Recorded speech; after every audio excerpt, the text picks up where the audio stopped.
Hey guys. All right. So let's get started for today. We're going to be reading Equality, Peace, and You. Okay. And what we're going to be doing is we're going to be identifying sentences with important facts and information. All right. So let's get started with our little song for today. And then we'll get into the text. I said, hi, hello, and welcome to school today. Welcome to school today. I'm so glad to see your face. I said hi, hello, and welcome to school today. Welcome to school today. I'm so glad to see your face. Where we're learning and grow, and we see what you know. Yes, we're learning and grow, and we see what you know. I said hi, hello, and welcome to school today. Welcome to school today. I'm so glad to see your face. I said hi, hello, and welcome to school today. Welcome to school today. I'm so glad to see you. I said hi. Awesome. All right, guys, let's dig into equality, peace, and you. So remember our target for today. So what we're going to be framing everything we're going to be doing around is I can identify sentences with facts and or important information. Okay, we're going to be identifying sentences today with facts and important information. So I want you guys to go ahead and get a notebook and some paper, all right? Because anything that we see that's underlined in red, we're going to write that down, okay? So learning coaches, this is a great time for us to practice writing those sight words. It's a great time for us to start sounding out words. It's a great time for us to write those words down, okay? Now, anytime during the video or whatever, you can just pause it, take the time that you need to get through each step, okay? And I like this system because you guys can come back as you need to if there's ever any distractions or if we need a snack or something like that. We can always just come back to the video and complete the lesson, okay? But I want you guys to write down as best as you can the sentence that we have, okay? So let's look at this first page. This is going to be our example. We're going to practice this first time, and the next time we'll kind of work a little more independently, okay? So the first thing I'm going to do, I'm going to say, okay, I've got my sentence underlined in red, so I know that it's time for me to write this down, okay? So while I'm reading, you can go ahead and start writing. Anyone can be a leader. So Liv, Keisha, and Mark see a mirror, and they see themselves in it. There's a sign next to the mirror, and it says, you can work for equality and peace. Anyone can be a leader.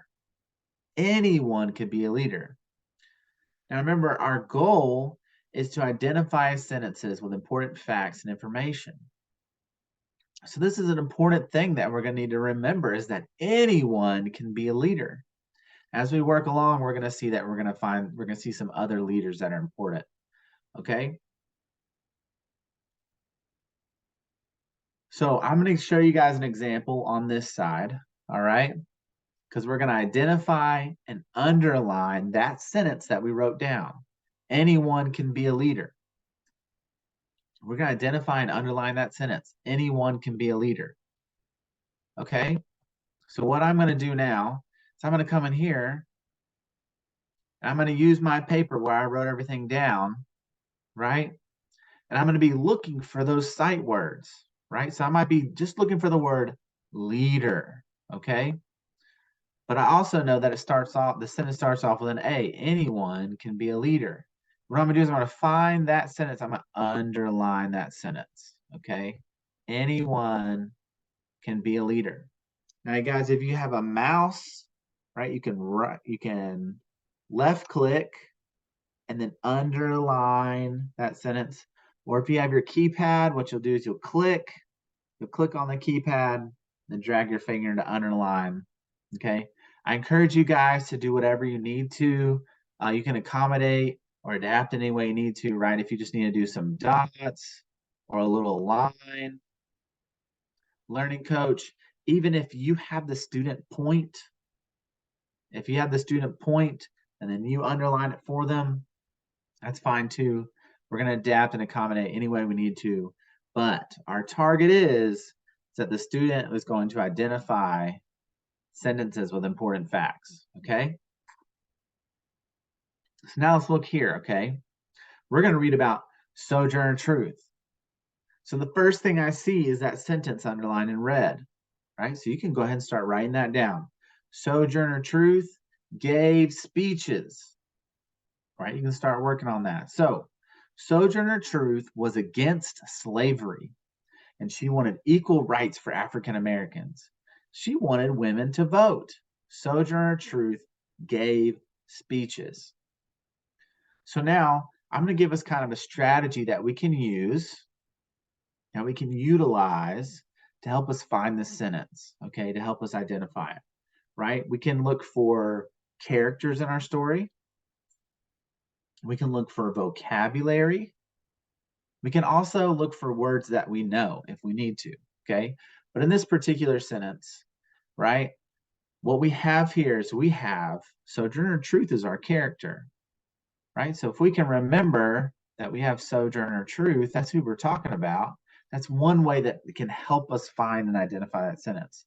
Also, speeches is one of our vocabulary words. So you might be thinking, oh, okay, an easy way for our students to remember, we could do Sojourner Truth, speeches, okay? The character with the vocabulary word, Sojourner Truth, speeches. And then when we go and we identify the sentence, right? Then you are going to just look for Sojourner Truth, speeches. And if you circle that whole sentence, you'll have identified the sentence. And that is awesome. That's our target for today. So let's do this together now. Identify and underline this sentence. Sojourner Truth gave speeches. All right, so you guys, so as you're looking through here, you can use your notebook that you wrote in, right? If you can find that sentence, Sojourner Truth gave speeches, if you can find what you wrote down and find it on the computer and underline it, that's a great way to do that, right? I also said we can think about, okay, we're talking about Sojourner Truth, so we might be able to find her name, right? We can find her name. And I see on here, it's on here 2 times, right? It's on here 2 times. So now I know one of those 2 sentences is going to be what we're identifying.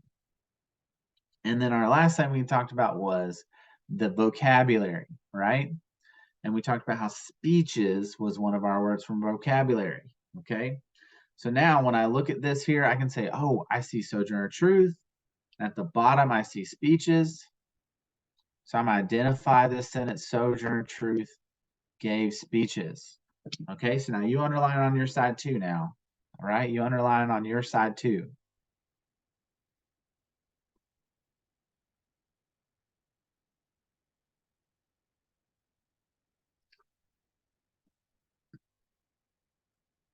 Awesome. So let's watch this video about Miss Sojourner Truth here. Okay. Let me make sure I share my sound. Yep. All right, we are good to go. Hey, it's time to learn a little history with Sojourner Truth.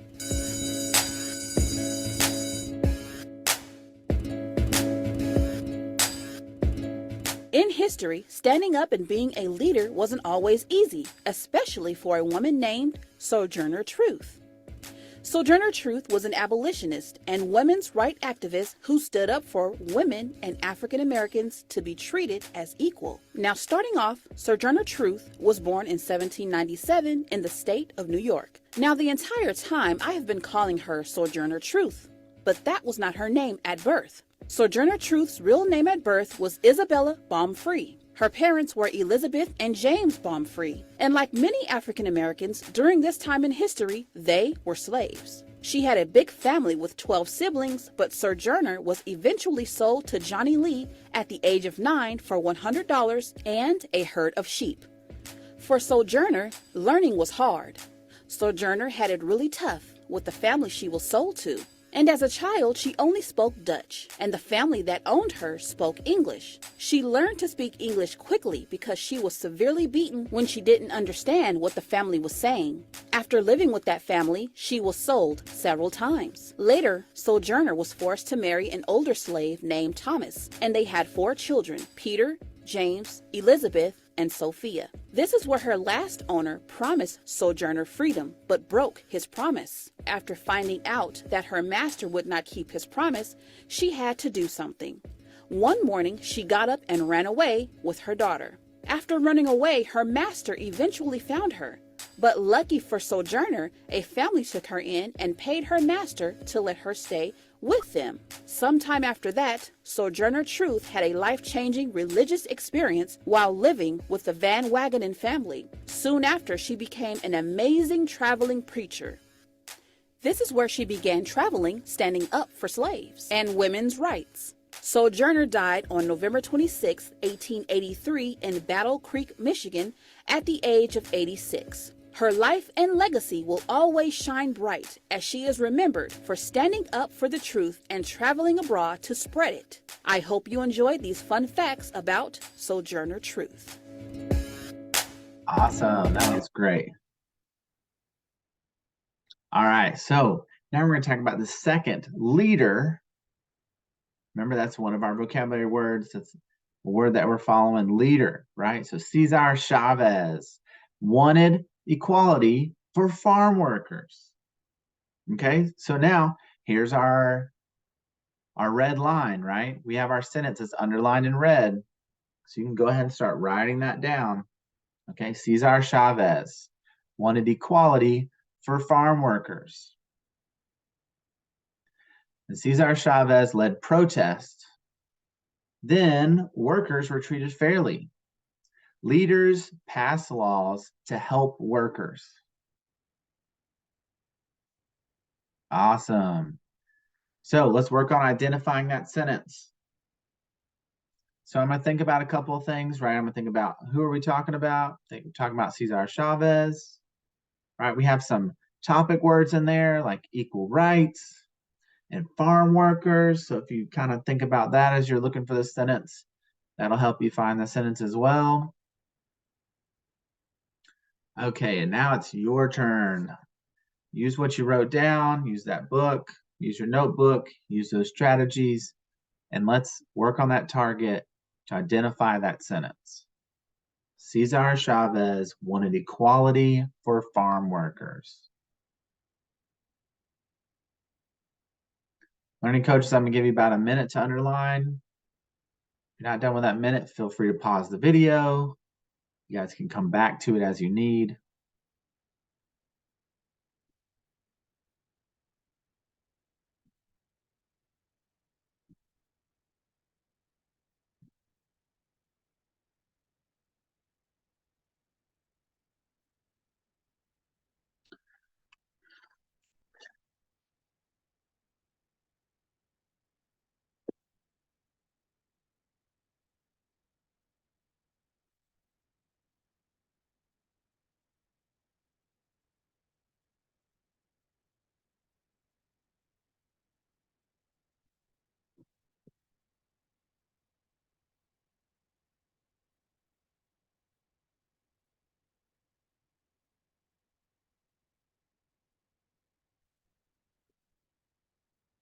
Okay. So I'm going to underline our answer. If you haven't gotten there yet, please pause the video and take some extra time for your student to do this as independently as possible, okay? But our sentence that we were looking to identify is Cesar Chavez wanted equality for farm workers. For farm workers. Okay, great job, you guys. I like seeing you guys working on that.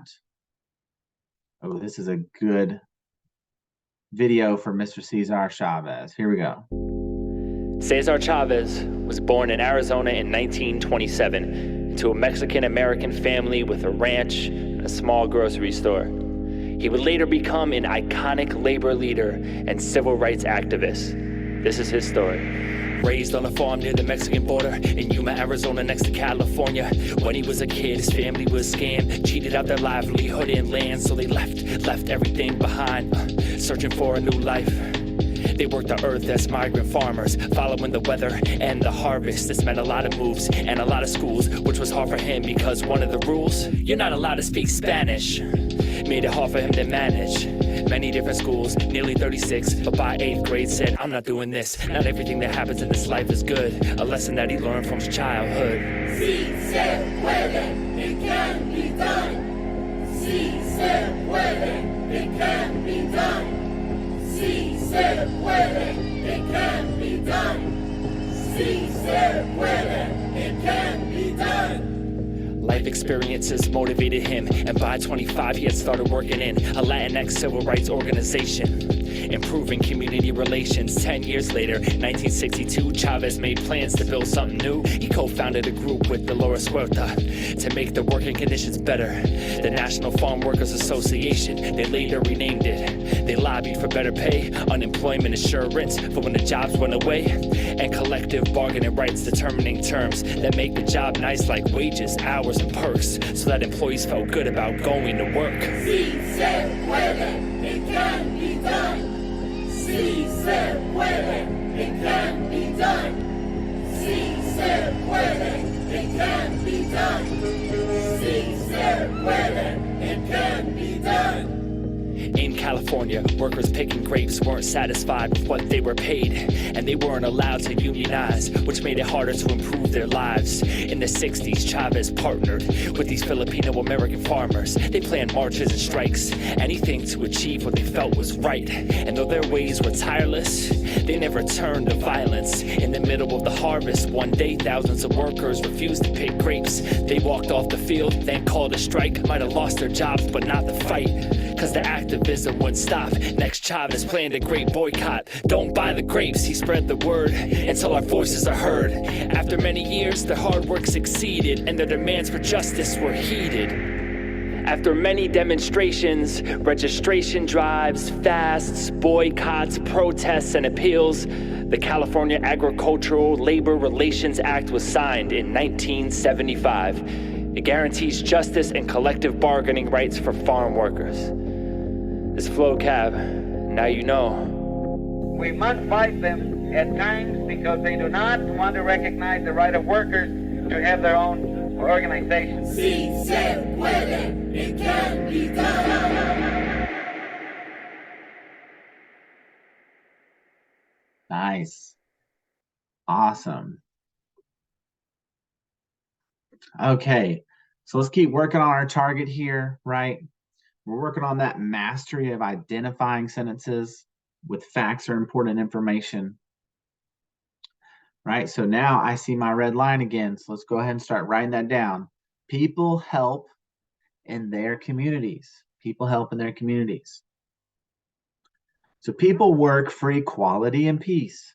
People help in their communities. They help in their states and country. They treat each other, they treat everyone fairly. People don't hurt others. People don't hurt others. Awesome. So before we move on, I want to be thinking about our mastery of this target, okay, and some skills we can use to master this target.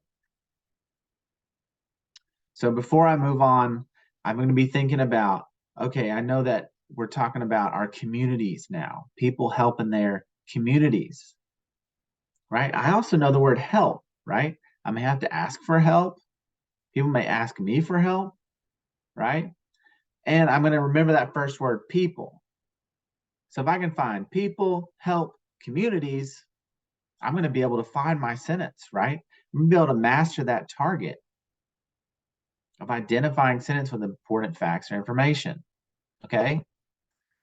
So now it's your turn. Identify and underline the sentence. People can help in their communities.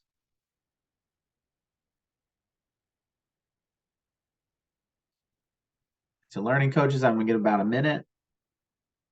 You guys work on this. If you need extra time, feel free to just pause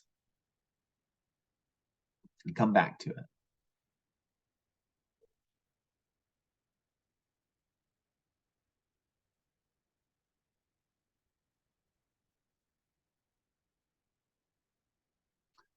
Awesome. So I'm going to use some of those strategies that I was thinking about.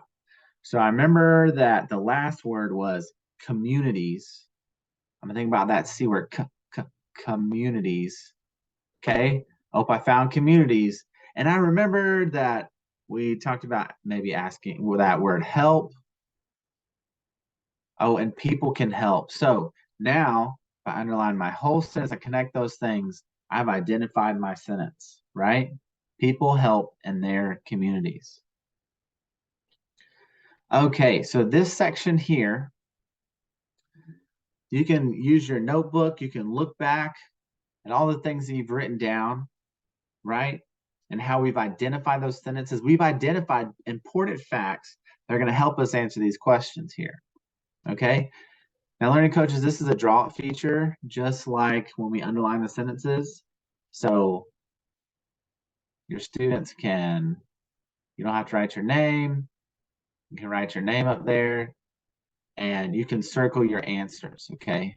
You can circle your answers right here on NearPod. Okay. I'm going to let you guys, if you'll read, I want the student to read as independently as possible. And any help reading, read the questions and the answers. You can work through these 5 questions. And then here, what you guys are going to do is match up that vocabulary. Okay. You're going to match up the word to the picture, the vocabulary. At the very end, I just have that vocabulary video again. If you thought it was fun, you want to watch it again, you can. All right. Great. If you have any questions, if anything comes up, please feel free to reach out. You can reach me by email, the easiest. So again, all right, I'll leave you guys to it.